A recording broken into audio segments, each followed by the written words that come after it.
Los comentarios y opiniones expresados en el siguiente programa son responsabilidad exclusiva de sus realizadores y no comprometen a la Universidad de Antioquia.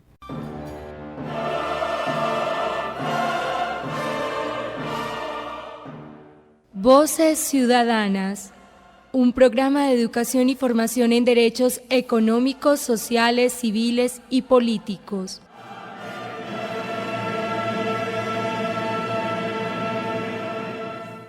Voces Ciudadanas, un programa para que usted conozca y defienda sus derechos.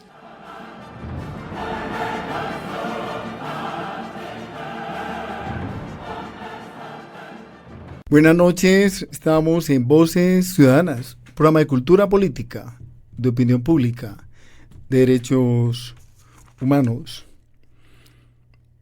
Hoy tenemos como invitado a Wilmer Alberto Zuleta López, fundador de una universidad muy especial, la Universidad Nómada. Wilmer, bienvenido a la emisora de la Universidad de Antioquia, programa de radio Voces Ciudadanas. Profesor Ramiro, muchas gracias por la invitación. Es un placer estar aquí con ustedes para hablar de este proyecto de educación popular y gratuita. Efectivamente. ¿Por qué no nos hablas un poco de quién es Wilmer Alberto Zuleta López, un poco para nuestros oyentes? Me gradué precisamente de la Universidad de Antioquia en el pregrado de licenciatura en Humanidades, con énfasis en lengua castellana, y también me gradué del pregrado en Historia de la Universidad Nacional de Colombia, sede Medellín.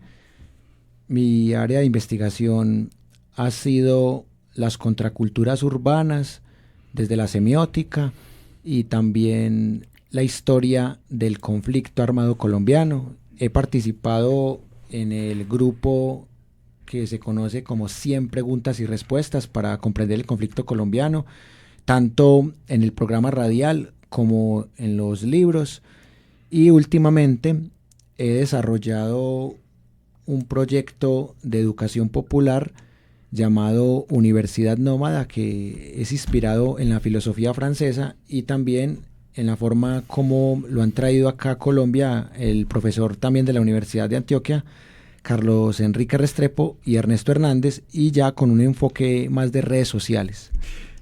Muy bien, estamos en Voces Ciudadanas, un programa de cultura política, de opinión pública, derechos humanos.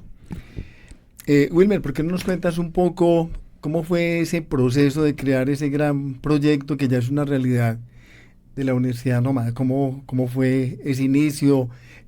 Las cosas bonitas, los problemas, las dificultades. ¿Cómo ha sido ese construir tan importante de este importante proyecto educativo? El proyecto empezó como una iniciativa personal de dar clases gratis en Facebook. En el 2017, que fue precisamente la última vez que vine a esta emisora, en esa época aprendí a manejar la cámara del Facebook, tenía un celular nuevo y empecé a grabar videos todas las noches a las 8 y empecé a hablar de temas de historia, de política, de literatura, de pensamiento crítico, y así fui consiguiendo audiencia. Ya en la época de la pandemia se unieron otros panelistas, docentes, estudiantes que tienen también curiosidades intelectuales. Ya creamos un grupo de WhatsApp. Ya después, en el 2021, nos fuimos para YouTube y allí empezamos a grabar videos y ya tenemos más de 1.800 videos en YouTube, y allí hemos podido tener una audiencia de 150.000 usuarios recurrentes durante 28 días y la cantidad de 34.000 suscriptores, así que hemos crecido bastante. Muy bien, muy bien.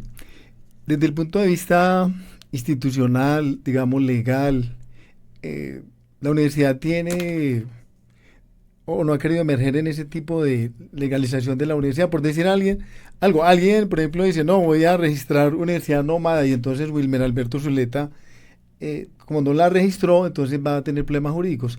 A nivel de la legalidad, de la institucionalidad, ¿cómo vienen manejando eso? ¿Hay alguna infraestructura física, logística? ¿Cómo es el día a día, el funcionar de la Universidad Nómada? Esa pregunta es muy interesante porque también me la he hecho y precisamente la universidad nómada es una propuesta subversiva porque tiene una concepción de la propiedad intelectual y de los derechos de autor muy diferente. Se respeta la propiedad intelectual, se respetan los derechos de autor, pero se propende por el manejo del conocimiento de dominio público, porque en el capitalismo cognitivo se parte de la base que solamente tiene derecho a un contenido quien lo paga.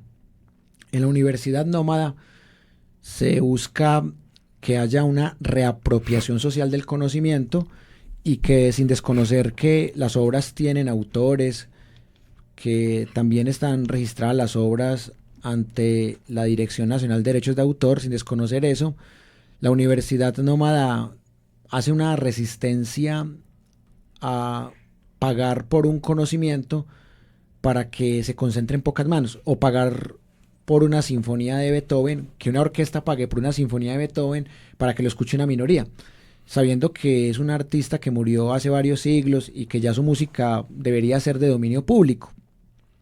Y cuando se han hecho videos en la Universidad Nómada de música, llegan reclamos por derechos de autor. Entonces lo que se dice es que se está usando el material con un objetivo pedagógico y el canal no está monetizado ni siquiera. Así que en esa medida no pueden decir que uno se está enriqueciendo con la música de otras personas o con las ideas de otras personas.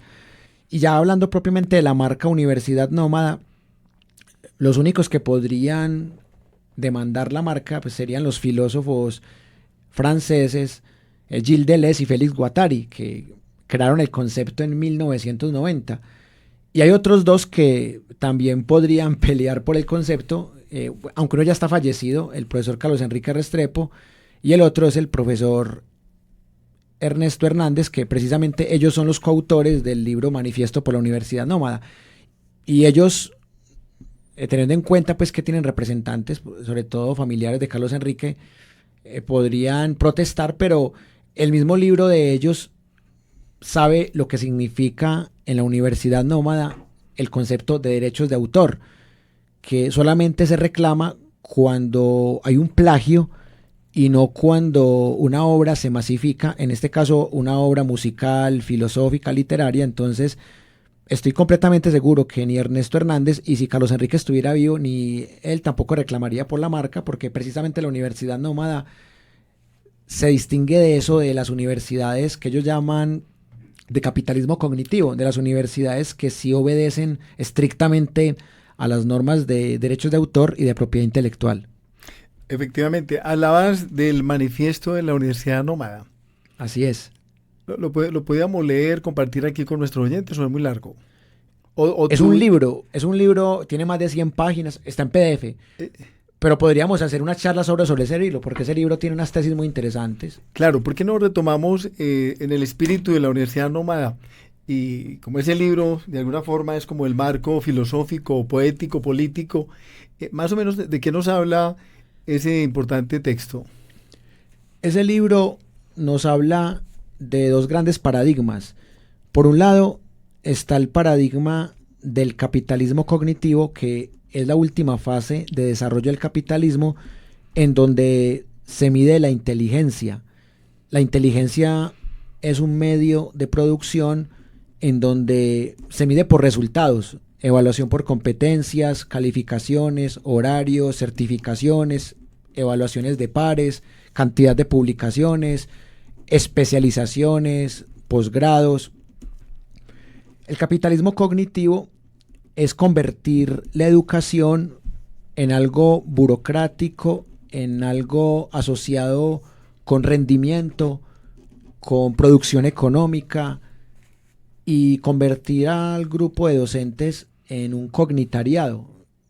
Un cognitariado es como decir obreros de la educación que pueden ser explotados. Cuando un docente califica 100 trabajos en su casa, eso es plusvalía. Entonces, esta teoría de la Universidad Nómada tiene algo de esa corriente del marxismo cultural. Y en esa medida, el otro paradigma es la universidad nómada, que sería un sistema en donde no interesa tanto la capitalización del conocimiento o la explotación al cognitariado, sino que lo que importa en la universidad nómada es el flujo libre del conocimiento, el conocimiento como bien de dominio público, la reapropiación social del conocimiento. Sería una especie de socialismo del conocimiento, pero sin Estado. Sería un socialismo como lo pensaba Rafael Uribe Uribe, no un socialismo europeo en donde se llega a una dictadura del proletariado, sino un socialismo que sería de arriba abajo, pero desde lo cognitivo, en donde el conocimiento deja de ser una mercancía y se convierte en un proceso de transmisión libre, voluntario y en movimiento. De ahí viene lo nómada, que eso viene del filósofo Nietzsche, del pensamiento nómada, del Zaratustra de Nietzsche particularmente. De ahí lo sacan de Deleuze y Guattari para crear el concepto de 1990. Pensamiento libertario. Exacto, sería pensamiento móvil, libre, dinámico y no raquítico. Por ejemplo, en la universidad nómada no hay exámenes, porque los exámenes hacen parte de esa medición capitalista del conocimiento. Efectivamente, hay un concepto que se maneja mucho en el tema de la educación, el tema de la calidad, que a veces, inclusive alguna vez, a una ministra le preguntaron que qué era calidad aquí en Medellín, en el Camilo Torres, y no supo decir qué era calidad, que es uno de los temas, digamos, de los mitos que hay allí, de eso que llamarían algunos, en términos de lo que es la mercancía, digamos, ese fetiche, la calidad como fetiche, ¿no? Eso cómo se maneja aquí en esta perspectiva de este proyecto Universidad Nómada. Esa pregunta es muy interesante porque la calidad desde el capitalismo cognitivo sería en términos de indicadores de logros, en términos de evaluación por competencias y demás. En cambio, en la universidad nómada se mide es la calidad de los argumentos o de la fuerza de los argumentos, como diría el libro del profesor Monsalve, de evitar las falacias. Por eso tenemos un curso que se llama Pensamiento Crítico, otro que se llama Argumentación, otro que se llama Epistemología del Sur, y allí lo que importa es cómo el argumento se construye, por ejemplo, sin atacar la persona o sin utilizar falsas relaciones causales. Entonces aquí sería un imperio retórico, como diría Perelman, el que podría determinar al lado de un imperio lógico lo que sería una calidad de argumentos y por ende una calidad educativa.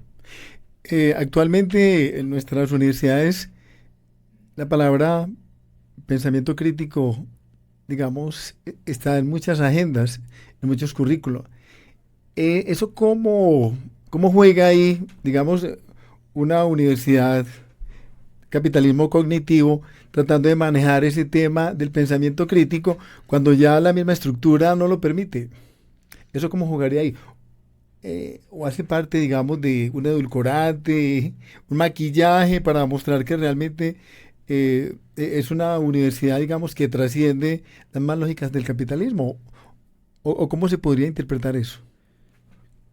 La universidad nómada, si bien es una idea europea, no es una idea eurocéntrica, y por eso también va perfectamente de la mano de lo que se conoce como las epistemologías del sur o las pedagogías del oprimido de Freire, porque es en la educación bancaria en donde el estudiante es un instrumento. Expliquémosle a nuestros oyentes qué es la educación bancaria, que es un concepto bien importante. Exacto. La educación bancaria es aquella en donde el estudiante es un oprimido y el docente representa un sistema opresor. En cambio, la educación del oprimido, o la pedagogía del oprimido más bien, es cuando el docente y el estudiante van más allá de los roles de poder y se construye un conocimiento entre los dos y logran romper paradigmas de dominación, de colonialismo. Es una educación para la libertad de pensamiento y por eso es una educación que no está mediada por la calificación, por las jerarquías, por los exámenes, sino que es una educación que es política porque busca la libertad, no porque busque un proselitismo electoral, sino que es una educación realmente que busca desalienar, que busca desobjetivar al estudiante, y prácticamente la jerarquía entre estudiante y profesor se elimina, y más que ser estudiante y profesor son contertulios que aprenden mutuamente. Excelente.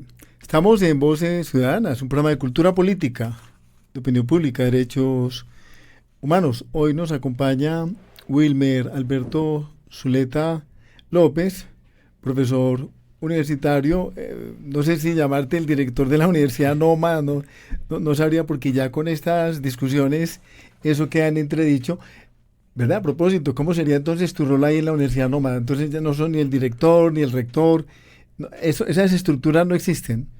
Exacto. En la Universidad Nómada no existe rector, no existe vicerrector, no existe decano, no existe maestro, no existe profesor. Simplemente existe ciudadanías. Son ciudadanías que debaten un tema polémico y que a través del método dialéctico, tesis, antítesis y síntesis, resuelven un problema. Entonces, para nombrar a Wilmer Zuleta, pues sería simplemente un gestor de ideas. Podría llamarse también una especie de docente nómada, porque docente viene del latín docere, que es el que muestra. Entonces sería alguien que muestra, pero que no impone, que no vigila, que no castiga, porque también la Universidad Nómada, así no sea Foucaultiana, pues tiene algunos presupuestos Foucaultianos de rebelarse ante el poder, los triángulos del poder, la verdad, el saber y el poder. Entonces la Universidad Nómada es una contracultura, es una resistencia y sobre todo es una construcción colectiva del conocimiento. Entonces cualquiera de las personas que sea panelista en la Universidad Nómada tiene el mismo derecho a enseñar o aprender, a refutar, que tiene el que maneja el proyecto. Yo a veces digo que soy el coordinador de la Universidad Nómada, porque la palabra coordinación tiene el prefijo de compañía. O sea, yo soy uno de los que ayuda a ordenar, a moderar, pero no soy un profesor, no soy un maestro, soy uno más, un estudiante más que aprende de su gente. Bien lo decías ahorita, en esas construcciones históricas de jerarquías y donde el ser humano se ubica como una persona, digamos, conflictiva, competitiva, en todo este constructo, en todo este interrelacionamiento, ¿eso cómo se ha resuelto? Es el tema de lo mío, lo tuyo, lo nuestro, es decir, el tema de la propiedad. ¿Cómo se ha llegado a transar, a negociar eso dentro de la Universidad Nómada? ¿O eso no ha aparecido? Esas dificultades por el poder, por el controlar, por el dirigir el proyecto. ¿Eso cómo se ha resuelto? Sí, en el 2020 hicimos unos programas de historia de Colombia y también de historia de la música protesta en Colombia, y allí tenía unos panelistas que ellos proponían temas, proponían cronologías, y todo se hacía con comunicación asertiva. Y realmente cuando se trabaja de esa manera, no hay necesidad de decir, es que yo fui el que creé las redes sociales de este proyecto. Y la Universidad Nómada ha sido un proyecto también presencial, porque hemos estado en veredas, en parques, en discotecas. Precisamente de ahí viene lo nómada, porque no nos quedamos quietos. Si bien tenemos un canal de YouTube llamado Universidad Nómada, tenemos una página de Facebook, tenemos una cuenta de Instagram, un grupo de WhatsApp, la Universidad Nómada no se reduce a la virtualidad, más allá de que en la pandemia nos tocó ser muy virtuales. La Universidad Nómada es una idea en la que yo sería el dueño del canal por mi cuenta de Gmail, pero no porque yo sea dueño del concepto. Cualquier otro podría crear otro canal en cualquier otra red social o en una plataforma como YouTube que se llama Universidad Nómada, y yo no lo demandaría por derechos de autor, ni tampoco yo espero que Carlos Enrique, la familia de Carlos Enrique me demande, o la familia de Ernesto, o que venga Gil Deleuze y Félix Guattari a denunciarme. Tampoco esperaría eso, porque al fin y al cabo estamos combatiendo el mismo enemigo, que es el capitalismo cognitivo. Excelente, excelente. Es decir, que hasta en determinado momento se pudiera hablar de una red de universidades nómadas. Exacto, y de hecho ya existe en todo el mundo. Existe en Italia, en España, en Argentina. En YouTube hay otro canal que también se llama Universidad Nómada. Y ese canal ni me reclama a mí ni yo le reclamo a él, porque estamos trabajando educación popular. ¿Y están aquí en América Latina, en Colombia, en Medellín, o están en otras latitudes? La Universidad Nómada empezó en Francia y ya luego se regó por toda Europa. En Italia también tuvo unos intelectuales que aportaron mucho, en España. A Latinoamérica entró por Argentina, por Brasil. Y a Colombia la trajeron los profesores de la Universidad de Antioquia, Carlos Enrique Restrepo y Ernesto Hernández. Ellos la trajeron, pero ellos nunca crearon una marca. Ellos nunca dijeron, esto es de nosotros. Nunca dijeron... Una mercancía, esto no es una mercancía. Eso, ellos nunca dijeron, vamos a registrar esto ante la Dirección Nacional de Derechos de Autor. Nunca lo hicieron. Y si lo hubieran hecho, ahí sí habría problemas, pero no lo hicieron porque ellos saben que la Universidad Nómada busca precisamente eso. Buenas noches, estamos en Voces Ciudadanas, un programa de cultura política, de opinión pública, de derechos humanos. Hoy estamos con Wilmer Alberto Zuleta López, coordinador de este importante proyecto, y estamos hablando un poco de esa gran proyección que tiene esta universidad, cómo rompe esas estructuras de lo que conocemos comúnmente como universidad, llámese privada o pública. Y realmente estamos aquí hablando de la importancia de promocionar, de promover la vinculación a esta clase de proyectos colectivos, proyectos sociales, populares, que son temas importantes. Ahora tocabas un tema que es importante aquí en este programa de Voces Ciudadanas, que es el pensamiento crítico. Cuando hablamos de pensamiento crítico, digamos como uno de los elementos consustanciales a la Universidad Nómada, ¿cómo le explicamos a nuestros oyentes por qué es importante el pensamiento crítico y por qué mucha gente lo volvió un lugar común? Dice, no, es que esto tiene enfoque de pensamiento crítico y en la práctica, digamos, no se ven los resultados. Inclusive en las mismas universidades donde nosotros trabajamos, eso aparece por allá en alguna parte del currículo, pero en la práctica uno ve que estamos en otro cuento. Exacto. Una cosa es presumir que se tiene pensamiento crítico y otra cosa es demostrarlo. Y por eso el pensamiento crítico tiene unas escuelas y cada escuela tiene una conceptualización diferente. No es lo mismo el pensamiento crítico desde la escuela marxista o desde la escuela cognitiva o el pensamiento crítico desde el posmarxismo. Y realmente en el caso de este proyecto de Universidad Nómada, el pensamiento crítico tiene vertientes intelectuales muy diversas, porque por un lado está Nietzsche y por otro lado está el marxismo cultural. Porque si uno se pone a mirar, Nietzsche es un pensador que es antikantiano y que no es precisamente coherente con las ideas de Marx. O sea, están defendiendo dos, entre comillas, clases sociales diferentes, porque Marx defiende el proletariado y Nietzsche defiende la aristocracia, y ambos atacan la burguesía. Y podemos decir que el marxismo cultural también tiene intelectuales que son burgueses. Entonces uno no podría decir que la Universidad Nómada es un proyecto aristocrático, marxista o burgués. La Universidad Nómada es un proyecto de educación popular, de pensamiento libre. Lo más importante de la Universidad Nómada es tratar de buscar la verdad a través de la razón y también a través de la experiencia, de buscar ese equilibrio. Y ahí la Universidad Nómada sí tiene algo de kantiana, porque trata de buscar un equilibrio entre elementos racionales y elementos empíricos, porque a veces la academia o es muy racional o es muy empírica, y la Universidad Nómada valora los saberes desde la reapropiación social, no desde la titulación, porque en la academia, lo dijo un postdoctor, lo dijo un doctor, entonces vale más que lo que dijo el magíster o que lo que dijo el profesional o que lo dijo el tecnólogo. En la Universidad Nómada no importa la jerarquía de lo que diga la persona o no importa la autoridad de la persona, sino que importa el valor veritativo de las premisas que plantea la persona.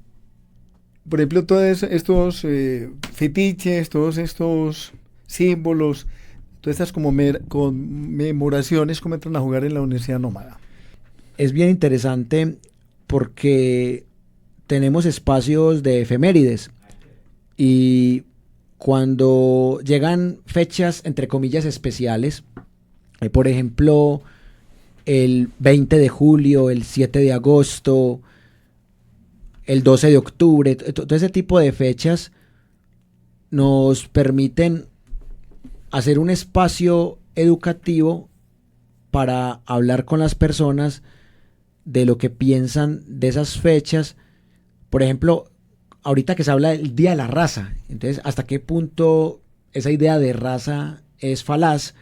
En la medida en que es una idea del siglo XIX, como diría Nietzsche, que las ideas modernas son falsas, y la raza es un concepto construido para destruir, y por eso personas que trabajan antropología, etnología, prefieren hablar de etnia en vez de hablar de raza. Y en esa medida, también la Universidad Nómada, al ser un proyecto de herencia marxista cultural y al tener también elementos decoloniales, la Universidad Nómada trata de construir estas fechas aluciendo que son fechas que se prestan para mantener una concepción colonial. Y esa es otra característica también del proyecto, que damos más importancia a las ideas decoloniales como de Frantz Fanon, de Amílcar Cabral, de Paulo Freire, de Boaventura de Sousa. Santiago Castro Gómez aquí en Colombia. Exacto. Y también lo nómada tiene que ver mucho con esto de los ideales ancestrales, los ojigua, los cherokee, los navajos, los chipchas, toda esta clase de pueblos ancestrales. Y por eso la Universidad Nómada también tiene ese intento de buscar panelistas que estudien e investiguen la historia de Colombia desde un enfoque decolonial, en la que también esté la voz indígena, la voz afrodescendiente, por ejemplo Quintín Lame o Juan José Nieto Gil, Melo, que esté esa voz de los que no son de la etnia dominante. Profesor Wilmer, discúlpeme, le interrumpo. Claro. ¿Cómo es ese diálogo de saberes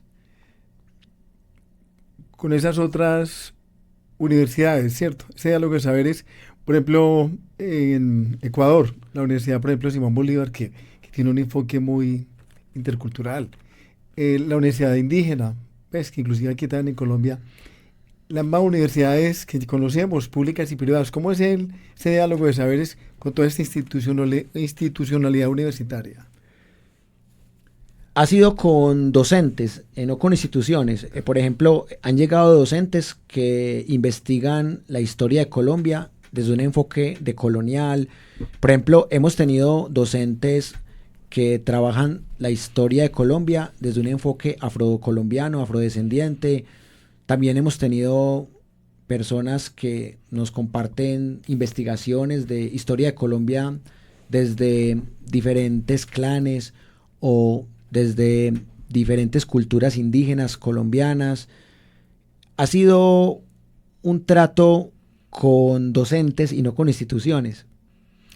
¿Eso es por política o es por coyuntura o es porque realmente, digamos, uno dice, no, aquí fuera de lugar, como dicen por ahí, es decir, no se encuentra allí como una sustancia de estar a ese nivel, no interesa porque obviamente es otro el cuento?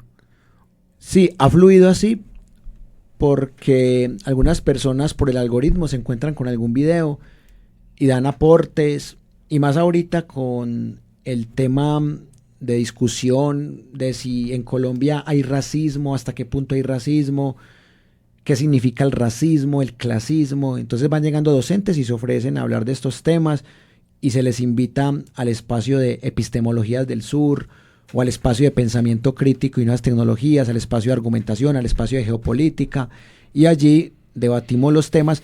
Con las únicas universidades con las que hemos hecho alguna cosa es con el ITM, por ejemplo, que había una panelista de la Universidad Nómada que conocimos en la época de pandemia, y ella trabaja en la biblioteca del ITM. Entonces hicimos un evento conjunto con el ITM, pero fue más por la panelista que porque la institución nos haya buscado.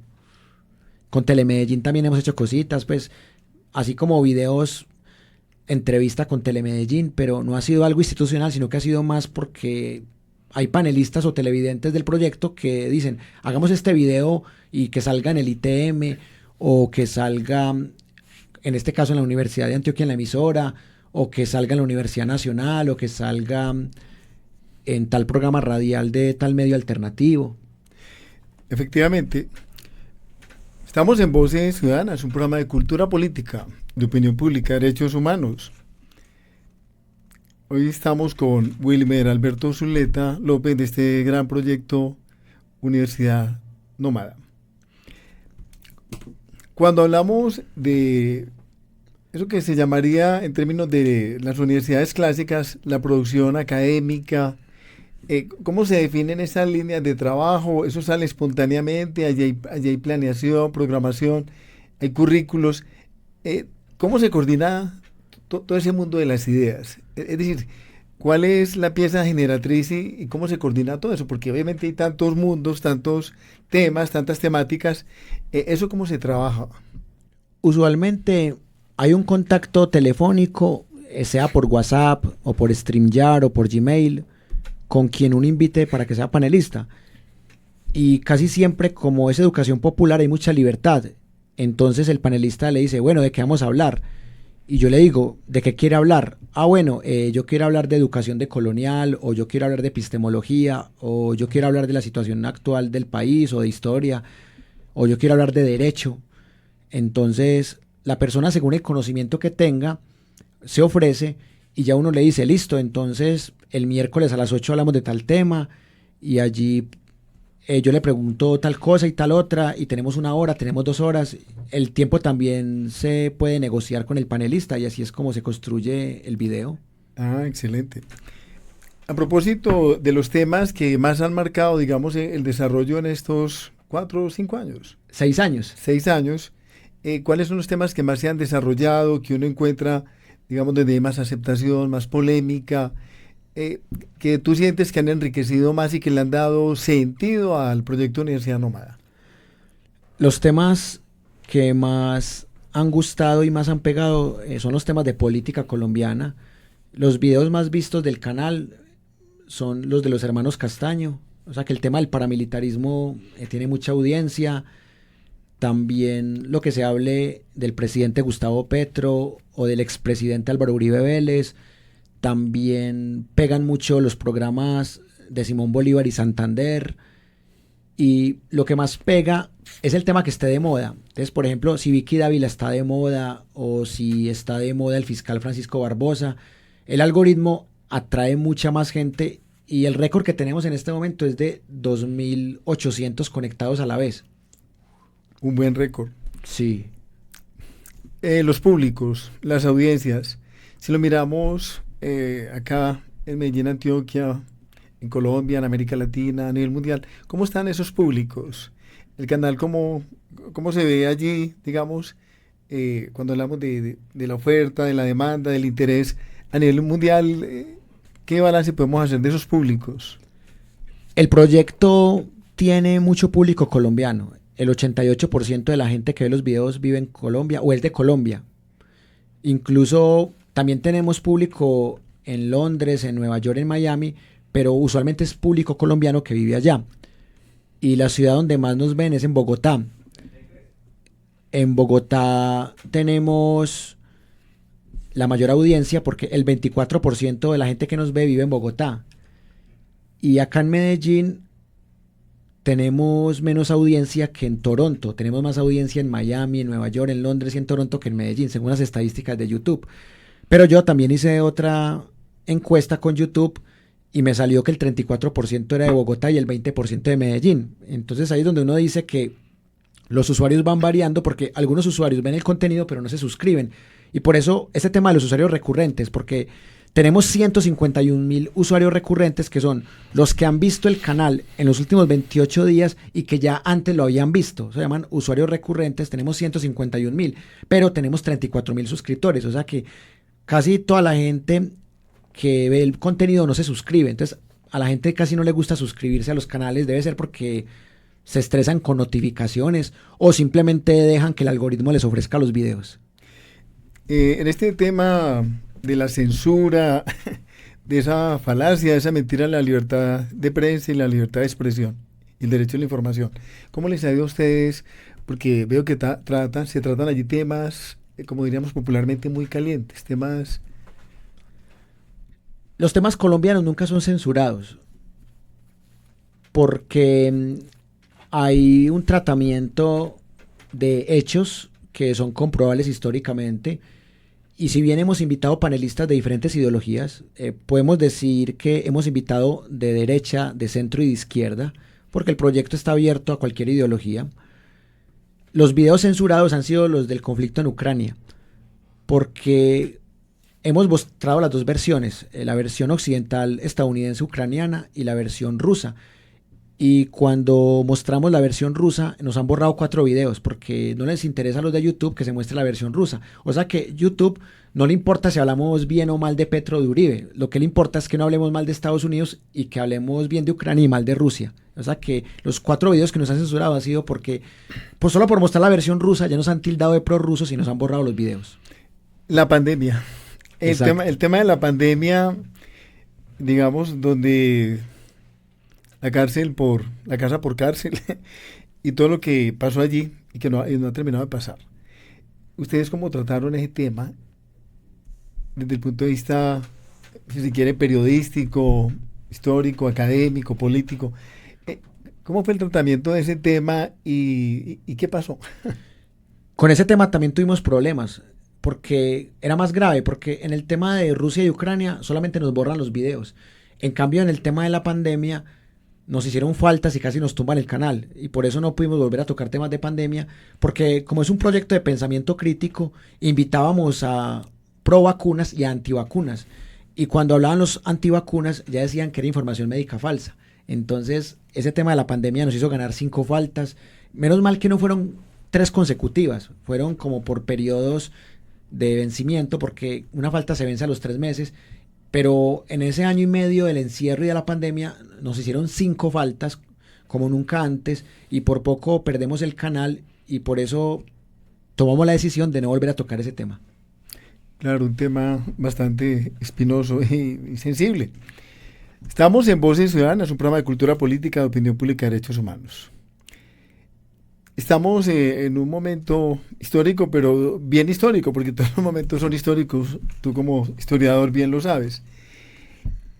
En Colombia, esta ruptura histórica, este cambio, digamos, de lo que está pasando con este gobierno, digamos, este gobierno alternativo, este gobierno social, ¿qué tratamiento se ha venido haciendo? ¿Cómo se han ido trabajando?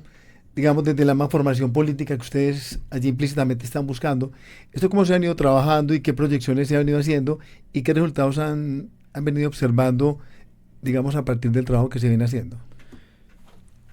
Este tema del actual gobierno se ha trabajado con panelistas de diferentes ideologías. Invitamos una muchacha, por ejemplo, del Centro Democrático, invitamos gente del Pacto Histórico, invitamos gente del Partido Verde, y hemos podido hablar de las 35 reformas del gobierno de Petro, hemos podido hablar de lo que dice la revista Semana, lo que dice RTVC, lo que dicen los medios alternativos, lo que dice Caracol, RCN, la prensa internacional, y por eso tenemos un espacio que se llama Política y Medios de Comunicación, porque cogemos una sola noticia, supongamos lo que piensa Petro del conflicto árabe-israelí.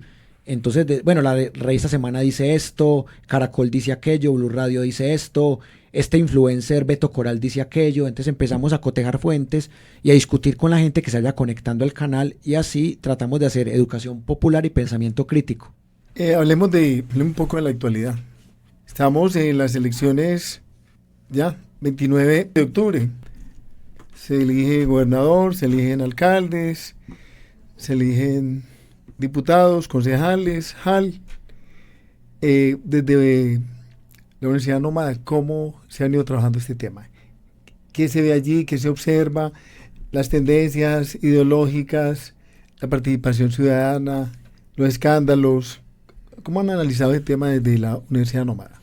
Precisamente hemos invitado gente de diferentes tendencias. Por ejemplo, invitamos un edil que es del Partido Verde, pero que pertenece al Pacto Histórico, porque hay una parte del Partido Verde que no está con el Pacto Histórico. Y también invitamos a consejeros de juventud, uno que es del Partido Verde y del Pacto Histórico, y otra que es del Centro Democrático. Y allí hicimos un debate. También invitamos a un candidato al consejo que está trabajando la reforma a la Ley 30, una reforma que lamentablemente desfinancia a las universidades del Estado, como esta Universidad de Antioquia. Y también invitamos a candidatos a la alcaldía, a una candidata de Jumbo Valle del Cauca, y del mismo modo invitamos al candidato Upegui, porque no pudimos contactar al candidato Fico, pero también estamos a puertas de entrevistarlo. Estamos contactando personas para entrevistar a Bolívar, a Gustavo Bolívar, y también tratamos de entrevistar a Paloma Valencia para tener el lado uribista y derechista, pero parece que no les gustó el canal y por eso no aceptaron la entrevista.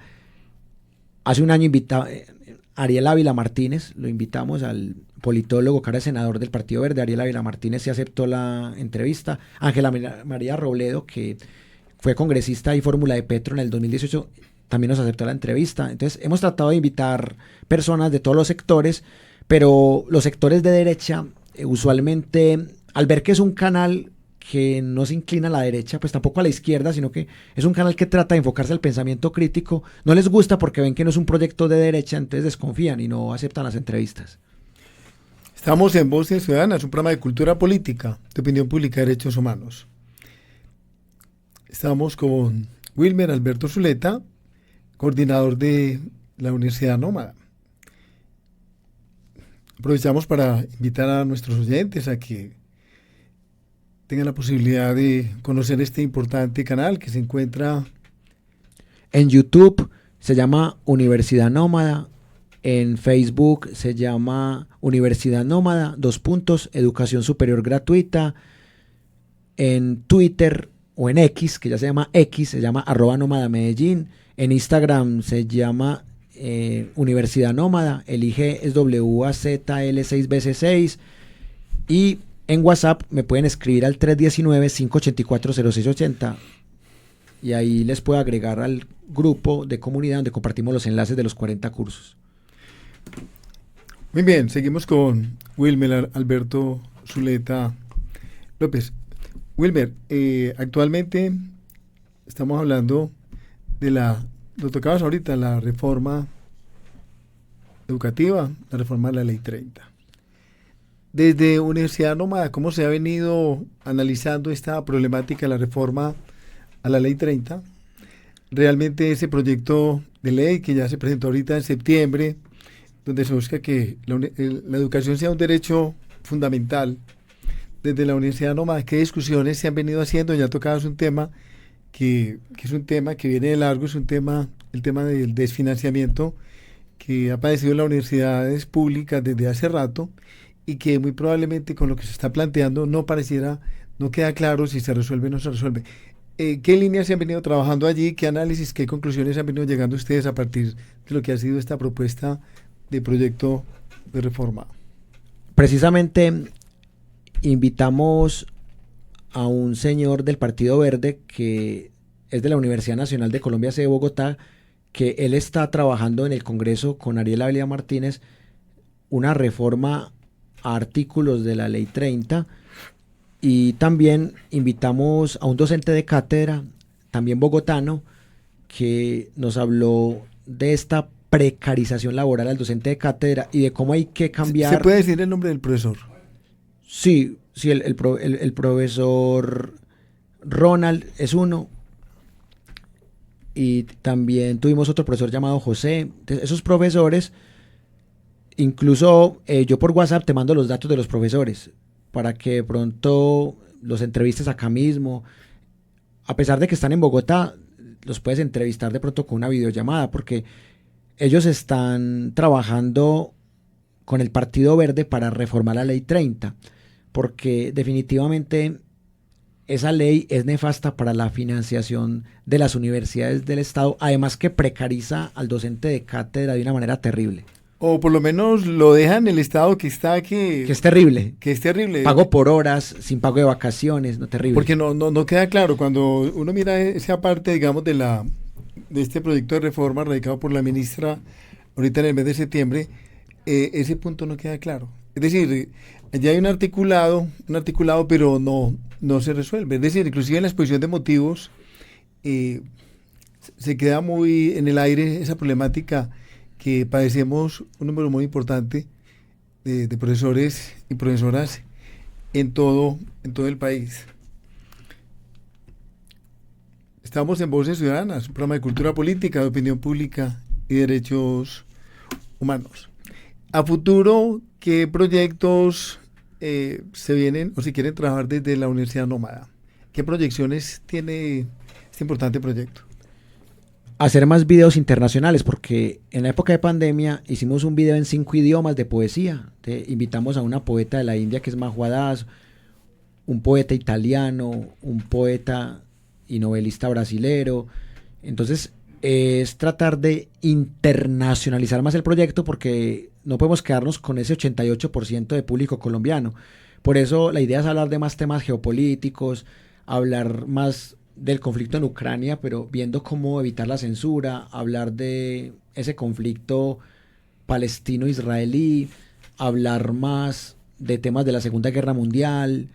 El problema es que como ya el algoritmo lo tenemos acostumbrado a hablar de temas colombianos, por eso cuando hablamos de esos temas internacionales baja mucho la audiencia, pero de todas maneras buscar más panelistas y lo más importante, seguir ampliando la red, porque en 6 meses han llegado 28,000 suscriptores, porque hace 6 meses teníamos 6,000, ya tenemos 34,000, entonces seguir con ese crecimiento de suscriptores, y también pasamos de 3,000 usuarios recurrentes por mes a 151,000 usuarios recurrentes por mes. Entonces, si seguimos creciendo en audiencia, vamos a poder seguir haciendo educación popular y, como dice nuestro lema, buscar una sociedad más democrática en lo político, más incluyente en lo social, más equitativa en lo económico y más sostenible en lo ambiental. Ahora tocabas un tema que llama mucho la atención. Generalmente cuando se monta un proyecto youtuber, la monetización es clave, ¿cierto? ¿Por qué desde la Universidad Nómada no han pensado en monetizar, a sabiendas de que esos recursos que puedan llegar pueden mejorar mucho la multiplicación del mismo proyecto? Excelente pregunta. El canal cumplió los requisitos de YouTube. El canal cumplió los requisitos de monetización de YouTube en el mayo de 2021. Perdón, ¿cuáles son los requisitos? Los requisitos es tener 1,000 suscriptores mínimo y tener mínimo 4,000 horas de reproducción pública de los videos, es decir, que me hayan visto 4,000 horas. Entonces, esos requisitos los cumplimos en 5 meses, porque en enero empezamos a usar ese canal para la Universidad Nómada y en mayo de 2021 lo monetizamos. Pero en esa época apenas teníamos 2,000 suscriptores, el promedio de vistas era de 100 por video, entonces nos ganábamos por cada video $0.50 y llegamos a recaudar apenas $25 en unos meses. Y ya después de lo que pasó con la pandemia y el conflicto en Ucrania, llegó un error de código porque YouTube estaba pidiendo que yo demostrara que me llamo Universidad Nómada. Entonces se generó un error de código en marzo de 2022 y aún no hemos podido solucionarlo, y por eso el canal está desmonetizado y nos quedamos con esos $25. Y lo más triste es que si de pronto en este momento tuviéramos el canal monetizado, estaríamos ganando alrededor de $600 mensuales, porque tenemos ya más de 600,000 vistas en ese periodo de 28 días. Entonces estamos dejando de ganar 2 millones de pesos, 2.500.000 por no tenerlo monetizado, pero es por ese error de código. Pero también está el tema de si monetizamos esto, nos quedamos cortos con el tema del capitalismo, como bueno, entonces también es bueno que esté desmonetizado, pero igual hicimos una rifa porque se nos dañó el computador, y con esa rifa compramos un micrófono con condensador, compramos 2 micrófonos con solapa, compramos un portátil Dell. Entonces el proyecto tiene herramientas a punta de rifas y también de aportes voluntarios, porque en el proyecto no pedimos dinero, pero algunas personas en medio de las rifas mandan aportes voluntarios y con eso es que hemos comprado 5 micrófonos, 3 celulares y un computador. Es decir, que si hay una base, hay una logística y hay un equipo pues que trata de administrar y gestionar el proyecto. Ahí pues el único que administra soy yo, porque al fin y al cabo yo he tenido más de 60 panelistas, pero el único constante soy yo. Y también tenemos un espacio que se llama Pensamiento Crítico desde la Infancia, que ahí participa mi hijo que tiene 10 años, y tenemos otro que se llama Literatura Infantil, que ahí participa mi hija que justo hoy, 9 de octubre, está cumpliendo 3 años. Excelente. He observado que estás desarrollando otro proyecto de enfoque de género. ¿De dónde nace esa propuesta, ese proyecto y cómo va? Ese proyecto nació en el 2020 porque en la época de pandemia las cifras de feminicidios aumentaron, la violencia intrafamiliar contra la mujer aumentó. Entonces hemos invitado panelistas de todos los géneros porque también existe la violencia contra el hombre. Y también hemos trabajado el concepto de masculinidades no hegemónicas, de cómo educar para que los hombres del futuro no sean machistas. Entonces ha sido un proyecto muy bonito porque no solamente ha sido con feministas, sino también con hombres que trabajan el tema de nuevas masculinidades no hegemónicas. Y este proyecto que es liderado por un hombre, Wilmer Alberto Zuleta, digamos, eso no ha sido problemático porque muchas veces también desde la génesis el problema ya empiezan a haber dificultades ideológicas. Igual, como es un proyecto decolonial, entonces las panelistas que hemos invitado han tenido una participación equitativa y lo importante es que yo no tengo un expediente criminal de violencia de género. Si de pronto yo tuviera un expediente o de pronto tuviese una hoja de vida negra de maltrato a las mujeres, yo no tendría autoridad, pero uno como hombre puede hablar de género y también puede hablar de nuevas masculinidades, porque eso es un error que yo noté desde que estudiaba licenciatura en Humanidades y Historia, que se creía que el género era solo para las mujeres o para la comunidad LGTBIQ+, pero hemos notado que el enfoque de género le interesa hasta a los mismos detractores del feminismo o de los feminismos, porque también está el tema de las nuevas masculinidades, o sea, cómo construir masculinidades que no sean hegemónicas o que no sean tóxicas. Sí, hace ya varios meses en la Universidad de Antioquia, Universidad Nacional, entre otras universidades, digamos, irrumpió esta crisis. ¿Eso cómo se ha ido manejando desde Universidad Nómada? En el curso de Pensamiento Crítico y Nuevas Tecnologías hicimos un ejercicio con el grupo de estudiantes porque hubo una serie de acusaciones a docentes en la Universidad de Antioquia, incluso a estudiantes que estaban diciendo piropos o que estaban haciendo miradas perturbadoras, y también invitamos una abogada penalista y ella dice que llama mucho la atención de que estas denuncias se hicieron más desde el punto de vista simbólico. Desde el punto de vista penal, la mayoría de estas denuncias ni siquiera se han llevado a la fiscalía. Entonces, eso permitió un análisis de que la gente casi no cree en una fiscalía que tiene un 94% de impunidad. Efectivamente, estamos en Voces Ciudadanas, un programa de cultura política, de opinión pública. Estamos con Wilmer Alberto Zuleta López, coordinador de este importante proyecto. Queremos invitar a toda nuestra audiencia a suscribirse a este importante canal. Y Wilmer, ¿cuál sería así como ya la última intervención para despedirnos del programa? Profesor Ramiro, agradecerle a usted, a la emisora de la Universidad de Antioquia por esta bonita oportunidad. Yo quiero mucho esta universidad, me gradué con ella, soy docente de cátedra en ella, entonces todo mi amor para el alma mater, y esperemos que esa reforma a la Ley 30 favorezca al docente de cátedra tan golpeado. Y mi invitación es simplemente decir a las personas que nos acompañen, que se suscriban al canal de YouTube de la Universidad Nómada, que se unan a la página de Facebook Universidad Nómada 2 Educación Superior Gratuita, que se unan al grupo de WhatsApp, que me escriban al 319-584-0680 y que allí compartamos ideas, que aprendamos juntos y que sigamos en el proceso de construcción de esta mejor sociedad. Un abrazo y gracias por la invitación. Estuvimos en Voces Ciudadanas. Buenas noches.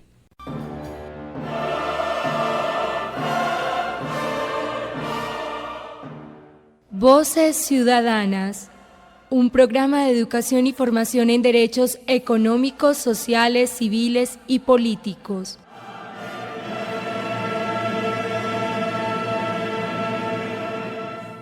Voces Ciudadanas, un programa para que usted conozca y defienda sus derechos.